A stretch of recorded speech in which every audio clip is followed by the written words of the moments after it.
Hello, welcome back to the channel. If you're new here, my name is Kaiya. Today we are going to finally listen to Ad Infinitum's fifth record, Abyss. I have been holding out for basically 3-4 days now to listen to this record. I finally have the opportunity to sit down with no distractions and listen to this record. I'm gonna take you along with me. I'm super stoked to do this. So I have been a fan of Ad Infinitum ever since I listened to a few singles from their Chapter 3 Downfall record. That's their fourth album from 2023, and I fell in love with them. Like I said, they're like a symphonic pop metal band. They're definitely going more into this pop metal direction, which I will admit is confusing some fans. There are some fans that are not massive fans of this new sound. However, they're entitled to their opinion, but I am personally living for this new sound and this new direction. It is giving me total chick pop vibes. It is giving me everything that I want with my main pop girlies, but with metal and paired with, Melissa Bonnie's screams. I'm here for it. It is the combination I have been looking for a really long time. Now, they did release a fourth single on Thursday before the album actually dropped last Friday on the 11th, and that was the song Follow Me Down, which I will admit I don't think is their strongest single. I think the other three are really good, but I thought it was still fine, but it was honestly a little so for me, but that's okay. We have a ton of new tracks to check out, so I'm going to take you along with me, and we're going to listen to Abyss by Ad Infinitum. So let's go ahead and do it.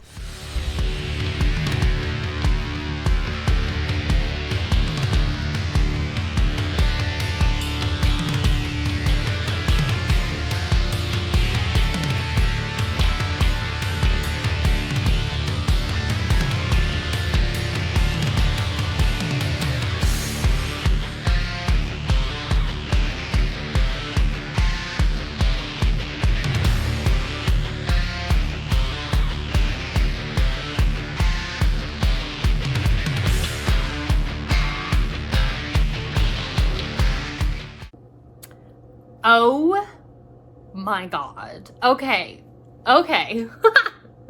Holy cow. Okay, so we finally got the album. We finally listened to Abyss, and I have to say it's a bop. She's a bop and a half, I will say. Yeah, Ad Infinitum, girl, okay? This album is not going to be for everybody, I will say that, because as I mentioned before, it's very pop forward. So there's a lot of themes that we're playing around with on this record. I don't know who broke Melissa Bonnie's heart or what asshole she was dating, but girl, let me tell you, okay? Basically, that was rusty. Basically, every single song on this record is talking about some boy, and like he's kind of a douchebag. Like we don't really like him, but I'm here for it. Honestly, she brought the bops. It reminded me so much of like the pop albums that I used to love and listen to a lot, especially like with Ariana Grande, for example. Those of you that have been following me for a while, I used to listen to her all the freaking time. I was a massive Ariana Grande fan for like 5 years. And some of that time was when I started my metal channel. I recently disowned her as an artist that I support last year. I made a video on that if you're curious, but she was like my pop girl for a long time, and if you've ever listened to any of her music, you would know what she writes about, or what her team, I guess, writes about, right? Being a little baddie, dealing with boys, relationships. This is kind of the same vibe. especially with songs like Dead End, and then you also have Parasite. I absolutely love the concept of that song. You also get Euphoria, which kind of talks about like messing around with a boy, you know, and like wanting to be physical with somebody in that sort of way. And The One You'll Hold On To also, I think, is about, you know, relationships in that way. So I already knew going into this record that I really enjoyed the first 3 singles, My Halo, Outer Space, and Surrender. I really enjoyed those. Now, Follow Me Down, I had listened to like once or twice before doing this video a few days ago, okay? And at first it didn't really get me. Re-listen to that song on these speakers, and let me tell you, girl, that slapped. Like, actually, the melody for Follow Me Down is pretty great, and I love that the first 3 songs are singles that have already been released. I think that that's just really great because those are really strong songs to kind of warm you up into the record. And I also like how then they give you 2 new songs to kind of introduce you to the new material of the album. Then they give you Surrender, which I think is like the boppiest bop. That is by far my favorite single out of the 3 new tracks. We did get 6 new songs. We get Aftermath, Euphoria, Anthem for the Broken, The One You'll Hold On To, Parasite, and Dead End. So Aftermath and Euphoria are very, very good songs. As I mentioned, they kind of talk about a relationship. Follow Me Down, as I said, I really enjoyed the chorus, and I thought that the layered vocals of Melissa Bonnie's like cleans, and then she had this lower growl, her growl that she normally does. She had that layered just below her cleans, which was really, really nice, very well balanced. The production on this album is great. I mean, it is such a well balanced, well mixed album. It's very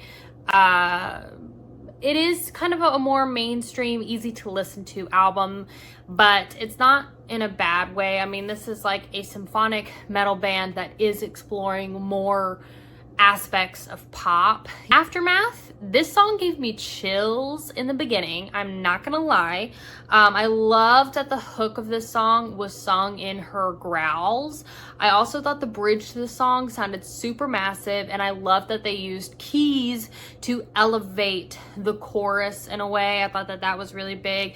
They did play around with some gent style guitar work here and there. It wasn't too abrasive, and they still had some songs that hinted around with that symphonic metal, that classic you know, symphonic metal of old, quote unquote, Ad Infinitum. Some fans were mentioning how they didn't really like the direction of these new singles because it didn't reflect old, quote unquote, Ad Infinitum like they had with chapter 1 and chapter 2. But overall it was fine. I mean, Melissa Bonnie just sounded incredible on this record, and I think she really explored so much of her range on this record, especially in the final chorus of Aftermath. Like, she unlocked something in her voice, girl, and I could hear it. Like, you could just tell that she went a step higher in her chest voice that I haven't really heard from her. I don't think she explored very much of that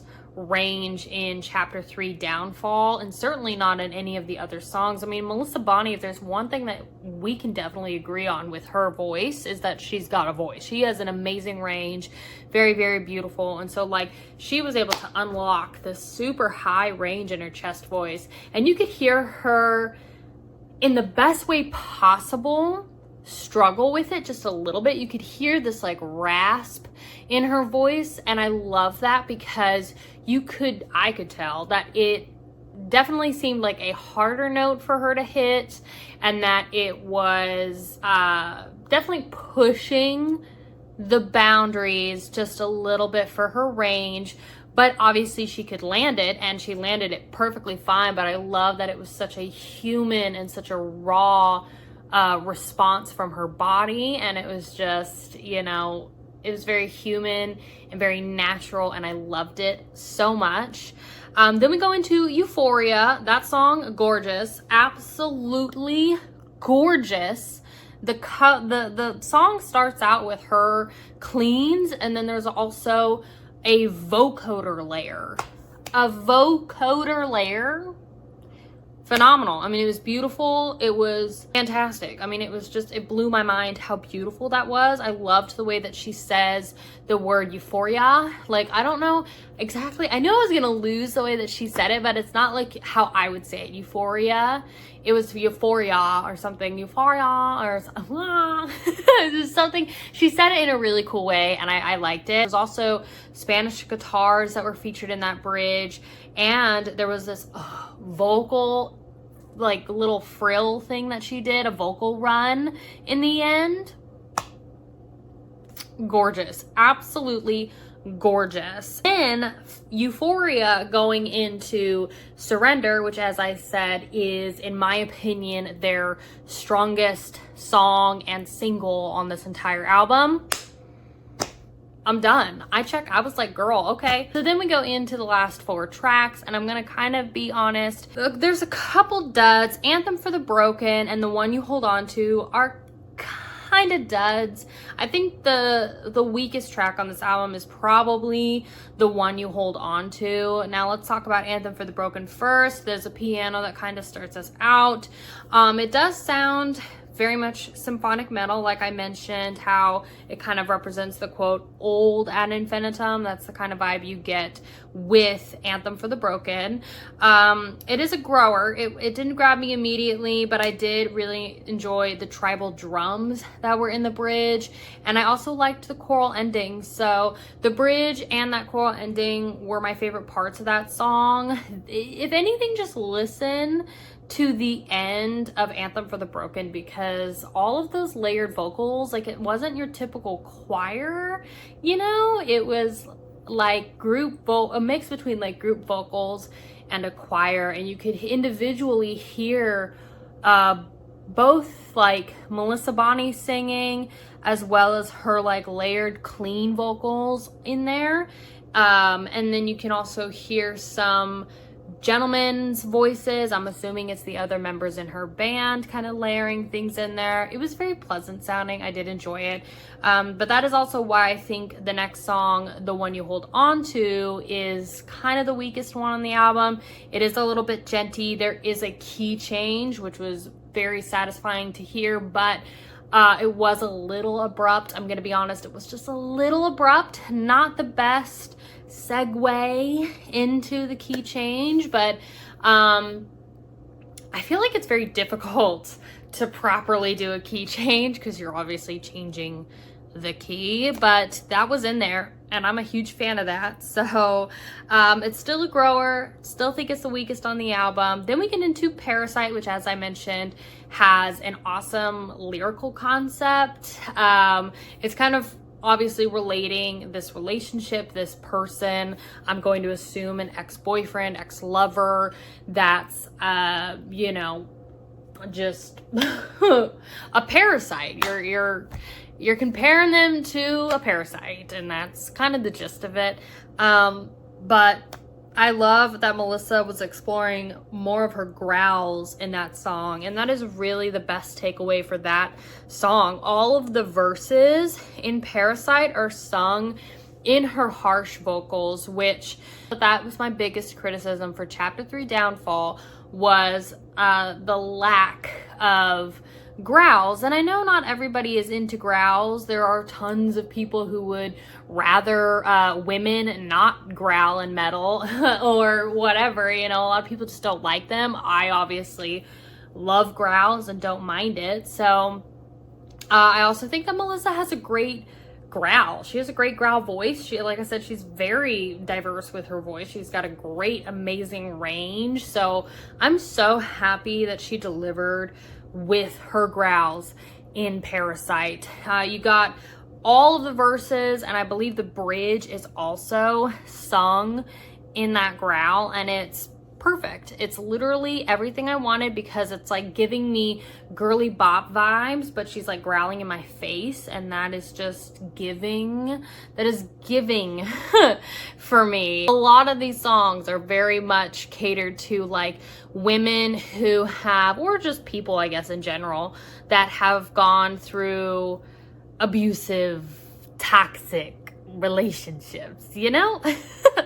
Then we get into Dead End. Dead End, I think, is also a little bit of a grower. I don't think it's the weakest song on the album, but I did like some of the melodies for this. There's a dead end to it, is kind of fine. Like the hook for the chorus is fine. As I said, it's a grower. I honestly, like even now, can't really remember too much of it. I kind of have a vague idea of like the hook, the melody from the chorus, and I remember enjoying it. I think I just need to listen to it again because, as I said, I literally just finished the record. So, from what I know of, from just listening to these songs, I do think the weakest one is The One You'll Hold On To for me. But that being said, this album slaps. Now, as I mentioned at the beginning of my thoughts, this is not a record that's going to be for everybody. If you really enjoyed old school Ad Infinitum, if you enjoyed Chapter 1 and Chapter 2, you're not a huge fan of Melissa Bonnie's growls or just growls in general, you may or may not like this album because she is playing around with a lot of, as I said, pop music elements and her growl. So they are definitely combining the best of both worlds, I guess. Symphonic metal with pop and then growls, and it all works for me personally. As I mentioned, like I'm a super fan of this pop style that they are experimenting with. I think it's great. So I also think that this record would honestly be really, really good for pop music lovers that are interested in kind of exploring metal for the first time, and maybe, you know, you're really into, and I'm talking like mainstream pop, right? Like if you're really into, I don't know, Dua Lipa, Ariana Grande, if you're really into, I don't know, Miley Cyrus or Sabrina Carpenter, like you're into those type of bops, okay? And you're looking to get into metal and maybe you want to start with like a female artist, this album Abyss from Ad Infinitum is a perfect record to start out with. I really genuinely feel like that. But as I said, it's not going to be for everybody because there's so many of my audience, especially that is one, not into symphonic metal, or two, just not into mainstream pop. But I know that there are some of you that do like it. So the best tracks on this album for sure are still the singles. As I mentioned, Surrender, Outer Space, My Halo, Follow Me Down is still very good. I really like Aftermath and Euphoria. Those are really great. I think the weakest tracks on the album are The One You'll Hold On To and Anthem for the Broken. I think those are definitely weak, where I think Dead End and Parasite are growers. So anyway, I would love to hear your thoughts on this record. I would love to hear what you have to say. Have you listened to it? Did you enjoy it? What are your favorite and least favorite tracks? Let me know down below in the comments. I'll have links for this record in my description if you want to order it, any physicals or whatever, if you want to see if Ad Infinitum is touring in your area, because I know they are currently on tour. And I can tell you, girl, some of these songs would be absolute bangers live. I can already tell you, okay? So anyway, I will see you in the next video. Thank you so much for watching, and yeah, take care. Bye, guys.